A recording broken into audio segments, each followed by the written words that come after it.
میرے بابا جان مجھے ایک دعا بتائیے تاکہ مجھے سبق یاد ہوئے۔ یہ بیمار عابد نیا رسالہ مکتبۃ المدینہ نے شائع کیا ہے۔ اس کے شروع میں جیسے ٹائٹل پیج کھولتے ہیں اس پہ لکھا ہے دینی کتاب یا اسلامی سبق پڑھنے سے پہلے ذیل میں دی ہوئی دعا پڑھ لیجئے، انشاءاللہ عز و جل جو کچھ پڑھیں گے یاد رہے گا۔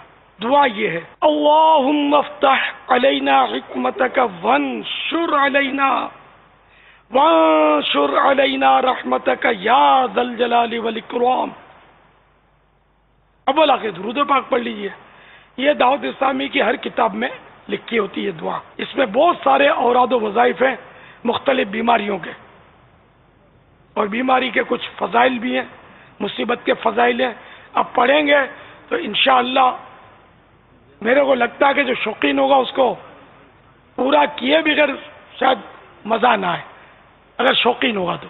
یہ جو رسالہ بیمار عابد جو منظر عام پر آیا ہے، تو اس میں بیماری کے فضائل کے ساتھ ساتھ مرگی کا روحانی علاج، عیادت کے 7 مدنی پھول، اسی طرح بیماریوں کے 78 روحانی علاج، بخار کے 4 روحانی علاج، نیند نہ آنے کے 2 روحانی علاج، جادو کے 2 روحانی علاج، فالج لقوا کے 2 روحانی علاج، ہیپاٹائٹس کا روحانی علاج، یرقان کے 4 روحانی علاج، دانتوں کے درد کے 2 روحانی علاج، دانت کے درد کا اکثر عمل، پتے مثانے کی پتھری کا روحانی علاج، اور بھی اس کے علاوہ ناف کا روحانی علاج، احتلام کے 2 روحانی علاج، آنکھوں کے امراض کے 3 روحانی علاج، کان کے درد کا روحانی علاج، اور بھی اس میں کئی روحانی علاج موجود ہیں۔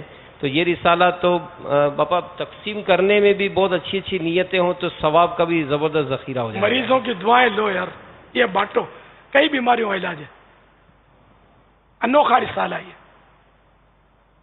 ان مانو کر دکھیاروں کو دیں گے نا تو انشاءاللہ ان کو صبر کرنے میں مدد ملے گی، امید ہے۔ تو اسپتال میں جا کر ایک ایک بیڈ پہ دے آنا چاہیے، کلینک پہ جہاں ویٹنگ روم ہوتا ہے وہاں 2-4 رکھ دینے چاہیے، لوگ پڑھیں گے، بہت فائدہ ہوگا انشاءاللہ۔